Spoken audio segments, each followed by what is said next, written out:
นี่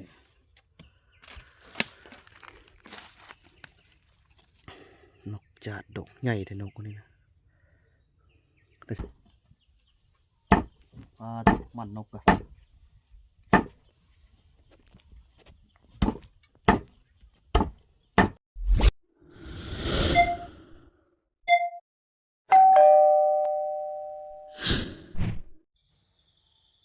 ทักทายสบายดีตอนเช้าออกไปรัดเช้านะตามแคมโหให้ไปหน้านี่แหละพวกนี้นะออกไปเบิ่งเงินกุกมาให้ก่อนกุกมาให้อยู่แก้มันกลางหน้านี่ก่อนนกเลิงปีนี้ก็มีหลายนกเลิงปีนี้ได้บุคือปีที่เก้านกเลิงก็ปีที่เก้านี่หลายนกเลิงนะปีนี้ยังมีอยู่กับบ่หลายนะพ่อเห็นอยู่พอดามพอดีปีแล้วนี่นกเลิงนกป๊อดเป็นยิงกับบ้าบนชูพี่ลึกเลยได้ก็ยังบุกน้ำข้าวนำอยู่นะข้าวก็ยัง3-4เฮ้ยนี่แหละแต่ว่ากันยังบ่ทันแล้วข้าวก็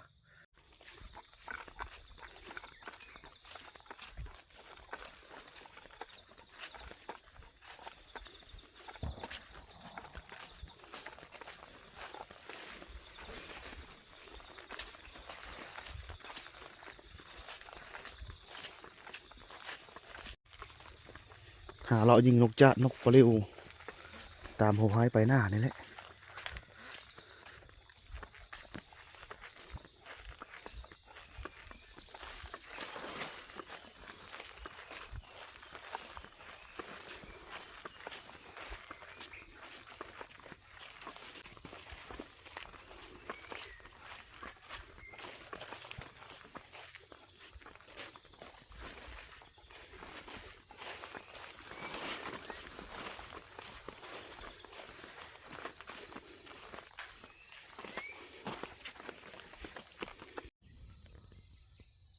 ยังบ่ทันได้สุกคักท่าน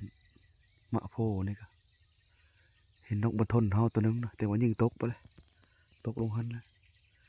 มันไม่ยี่เฮานะนกเลิงกับห้องแจกอยู่เนาะมะโพท่านสุกมาให้กกตัวนั้นเป็นบ่จักนกเลิงห้องแจกเช้ามาฮอดตอนเช้ากันนี่นะเบิ่งไปเก็บนกบนทนก่อนนกปลิวนกจาดก็มีเฮานะมันคือว่าแล้วมะโพยังบ่ทันสุกคักนะมันเฮาต่อโมดมะแมงไงซื้อเด้นกมันทนตัวนึงยิงตก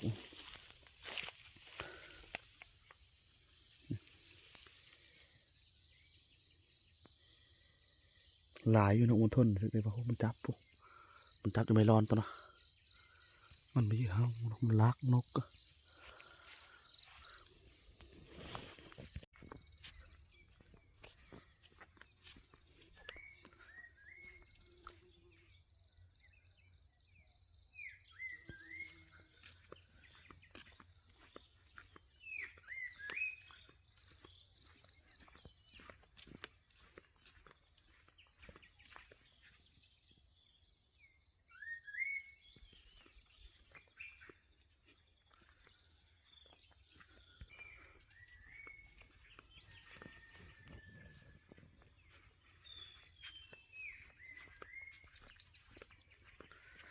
เลาะไปเบิ่งกัน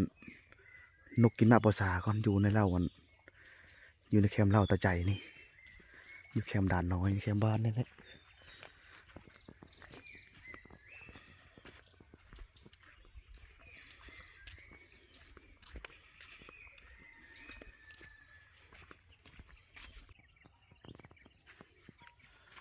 เสียงก็เหาะโถงอยู่แคมป์หน้านี่นะวอดมีก็เหาะแถวนี้เนาะก็เหาะแต่แคมป์หน้าบ่สั่งยังมีอยู่ก็เหาะนะเนาะมันห้องวอดมันโถมาเหาะเทงลุงนะโซนลุงไปเบิ่งก็มาให้ก่อนเพิ่นเห็นก็มาให้อยู่แคมป์ให้เพิ่นนี่แหละโซนเพิ่นสิไปนำบ่ลุงไปนกกินมาให้เชื่อก็มาให้นะเเพลอเดี๋ยวนี้นะเพื่อตื่นสายก็รอนี่ใช่นาวิชาป่ะ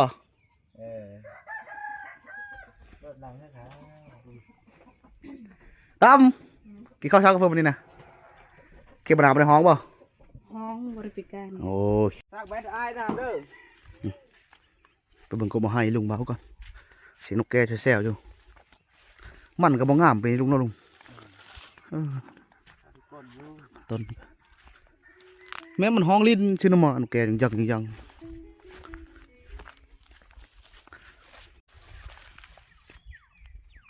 โอ้นกอันนั้นนกทางกานกแก้วนะแซ่วๆอยู่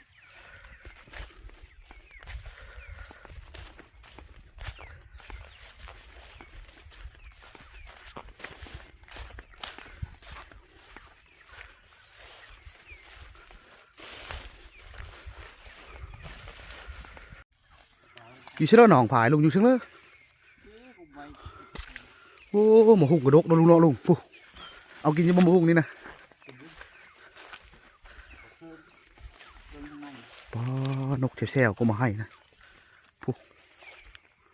แต่ว่าสวายเติบเลยลุงมีบ่เลยแต่เช้านี่นะจากกับหูจักเพิ่นว่าก็มาให้โอ้ยหูจักแต่มื้อเช้านี่สิมาแต่เช้านี่เลยนกแซ่วๆอยู่ว้าตัวหมูหุ่งดกเลยปุ๊กกลงกะกจนจะหักหมูหุ่งมีแฮวอีกบ่ลุงจักด่างแฮวนี่นะชามด่างได้เพิ่นเลยล่ะโอ้แผ่นต่ำแผ่นสูงมึงนุ้ยโอ้ผลหวานเข้าเฉยได้แฮวเพิ่นได้กระแตยังไม่ได้ตัวบ่ลุงกระแตนะเออ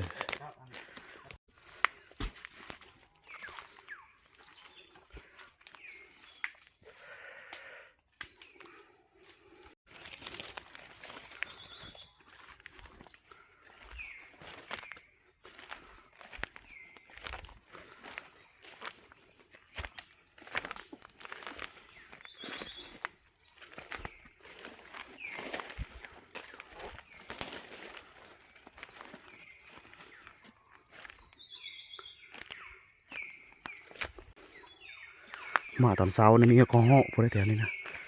กระเหาะก็หลายได้แถวนี้นะ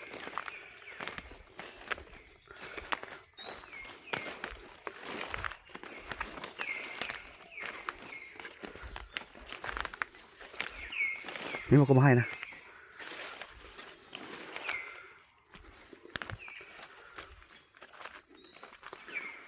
ก็มาให้ตั้งเชื่อก็มาให้นี่ก็ตายแล้วแต่ลุงเมานกกินนะมาให้โอบไม่แดงนี่เนาะนี่มันตายเลยกนี่นะตัวนกสังกานกแก้วจะมันมากินไปเลยเซลล์พากันไปเบิ่งกนั่นก่อนกอยู่แคมห้องนะกนั้นต่ำคนว่ากนั้นนะ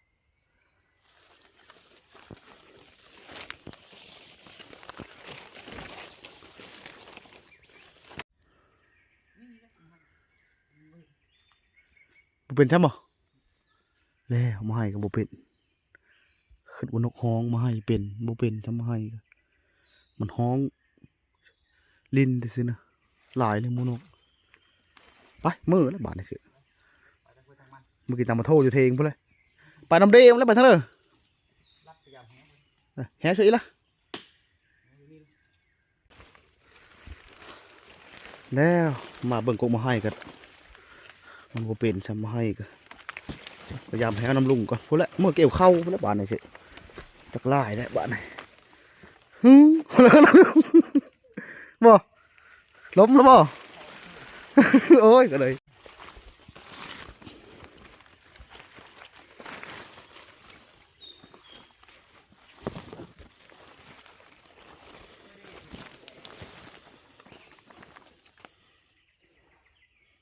ยังบ่เห็นหมูอยู่มาแถวเสียห้อง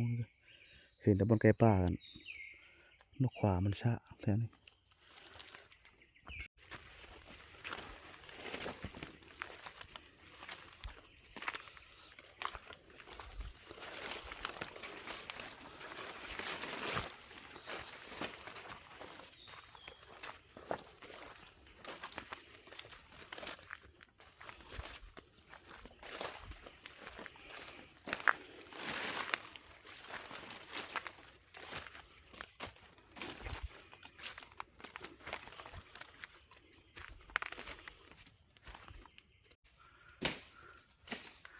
โกนหนูนะ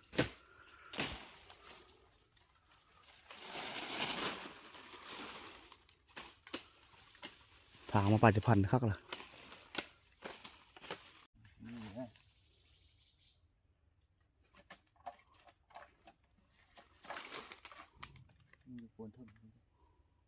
นี่แหละหนูเนาะเนาะโอ้เนาะอันไม่ไหม้อยู่แล้วใบตองมันคาบขึ้นฮะเลยทางนี้ลงไปแล้วนี่แหละหนูเนาะได้ไม่เอาดอกโกนเขาเลิกโอ้โห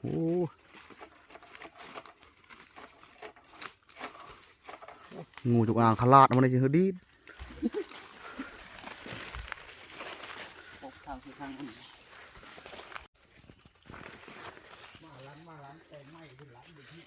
แฮวอีบอลนี่ก็ได้กินเพลิงตัวละแฮวอีกละของนี่นะเฮ้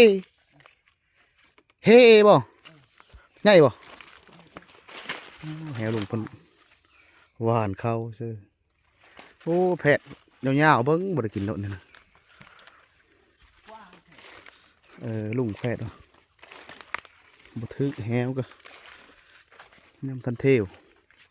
บางทีแล้วแพะแต่หึงเนาะหนูก็แต่มันเทวมันคือตอนนี้ก็หมดแล้วถึงแฮวกินเต็มนี่บ่พานะ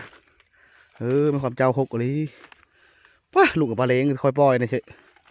ปลากินยาไม่ทำแขนแล้วโอ้คัก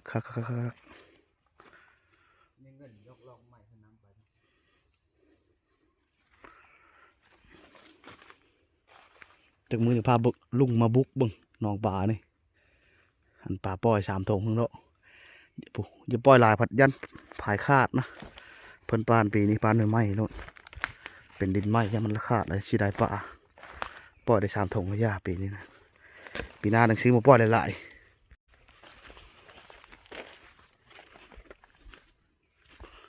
ก็แถมอีกปีนี้ลุงเอ้ยโอ้ปลาคอหลายแล้วป่าธรรมชาติอยู่นี่เลย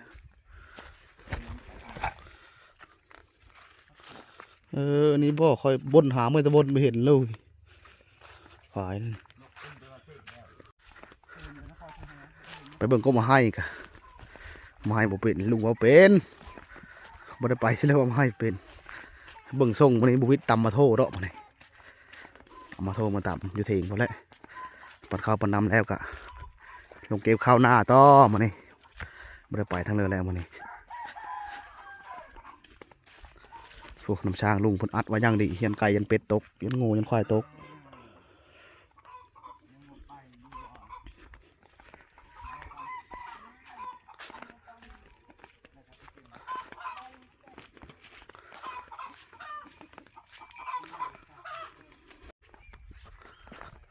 กลับเถียงก่อนมานี่นกปลิวเสือลายแล้วนกปลิวนะแต่ว่าไม่ได้ยิงมันนะนกกระแทกนกหอนจุกลายมันน้อยเลยนะนกปลิวก็ได้กินมาค้อมมาแข่งเพราะได้ยิงนี้เราจะมียิงนกปลิวสิแต่ว่าไม่ได้ยิงนกปลิวหายิงนกกระโตงแบบนกเป้านกเหลืองมันนะมันโมมี่ใช่ไหมเห็นอยู่มาพอได้ยิงมันนะโอ้นะครับมาเขานี้ยิงนกกระค้างเลยนกนะนกจัดดกนะเนาะค้างตัวน้อยอยู่ถึงเฮาสลบว่างไม้คักอะไรถังเอาก่อนโอ้ยได้2 ตัวเลยพอได้ปั้นเสาแล้วปีงกินโอ้นกเขา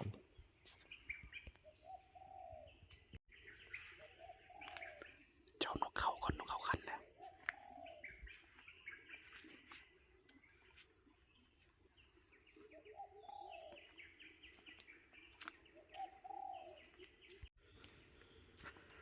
นกเขาเนี่ยมันก็รักเพราะมันนี่บ่ธรรมดาแล้วไปทางกับนกก่อนโอ้ยนกค้างซ้ำนี้ก็เคยได้ทางเอาแล้วนกจัดดิกะ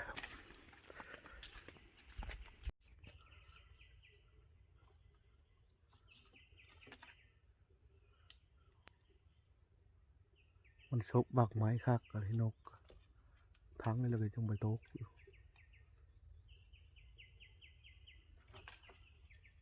นี่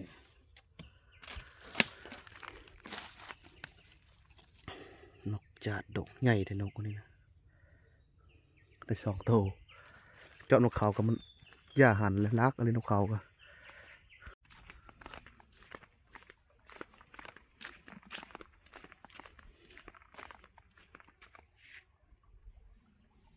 มีก็เล่นนะกลับเทงก่อนมาเนี่ย กับมือหาปันข้าวปันน้ำตัวเองหมดแหละกินข้าวแล้วก็บุกเข้าหน้าต่อมื้อนี้ก็บ่แล้วดอกมื้อนี้นะมื้ออื่นมื้อบ่แล้วอีก2-3 มื้อแล้วเข้าหน้าก็ถือว่าจบสำเร็จปีนี้นะ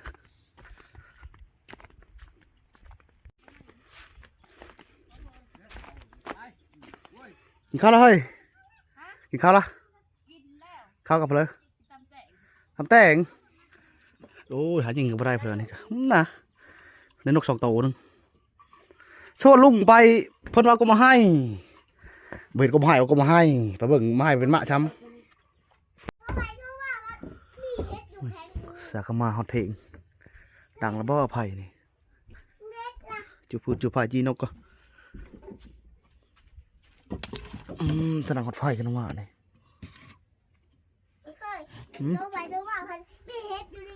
เฮ็บจับแข้งตัวบ่ง่ายบ่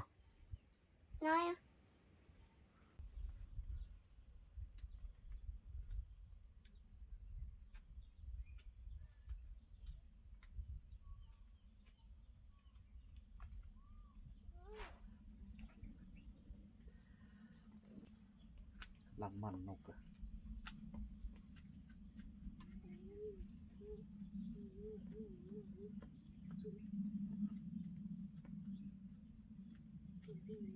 บุตรแน่มันกินยามนี่นะมาข้อมนกระซุกมาให้กระไรกบเลยตามดงมันอยู่ชื่อเหลือกินนะฮั่นนก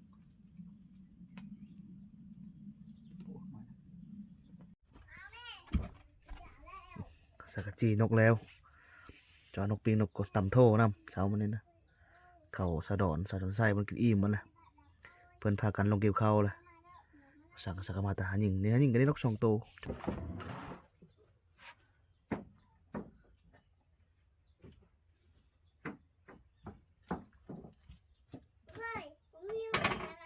นี่เราเดินปีกอ๋อนะ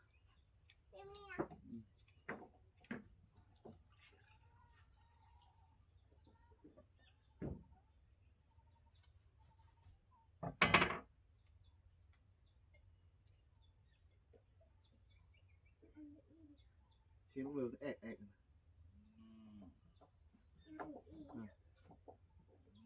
นิ้วเรือ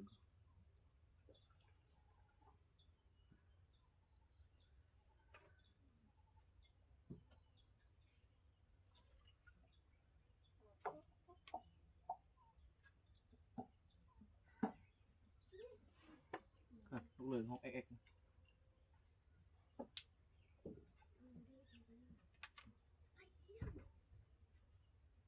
เดี๋ยวอย่าไปเป็นละนกได้3 ตัว 2 ตัว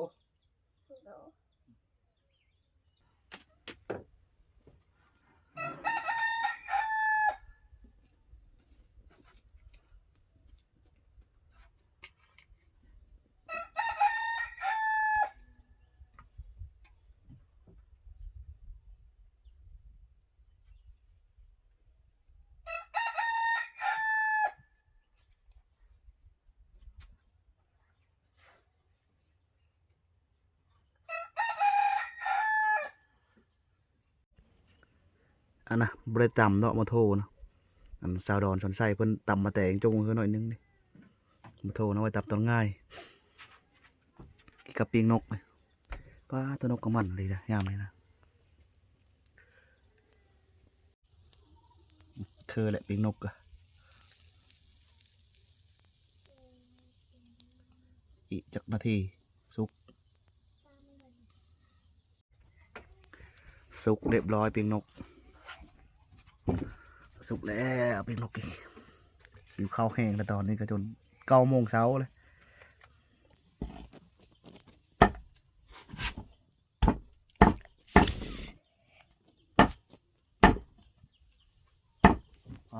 มันนกอะ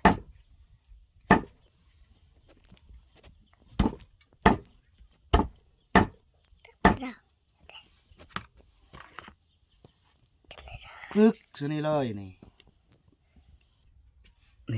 ปีกนกกระตำแตงมาเด้อกินข้าวเช้าน้ำบ่าวสั่งกินปีกนกกระตำแตงมันนี่นะเช้ามันนี่นะนก2 ตัว จวดได้อยู่พี่นะตำแตง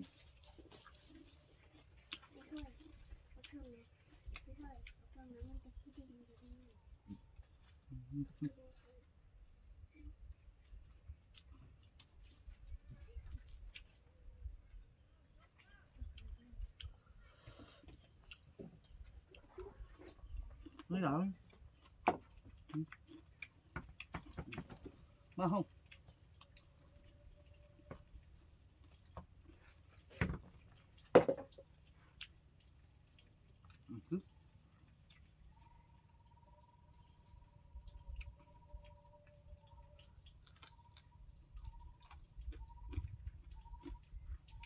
สากากินข้าวน้ำซ้ำปลาอิ่ม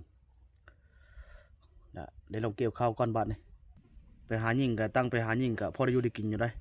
ก็เหาะกระแตก็มีตามแคมไม้แคมหน้านี่ก็แต่ว่าไปซอยก็บ่ได้นะพามาเกี่ยวข้าวเนี่ยเหาะกระแตก็หลายตามแคมไม้แคมหน้าแต่หน้าบ่สั่งนะพอได้กินอยู่ได้คันตั้งไปหายิงนะนกกระจุกนี่แห้งหลายแต่ว่าบ่ได้ยิงนกกระจุกเมื่อเช้านี่นะมันน้อยเลยคือว่าเห็นจะยิงนกกระจุกแต่ว่ามันน้อยเลยก็เลยย่านะยิงนกมันทนครับนกจัดดงตัวนึงเมื่อเช้านี่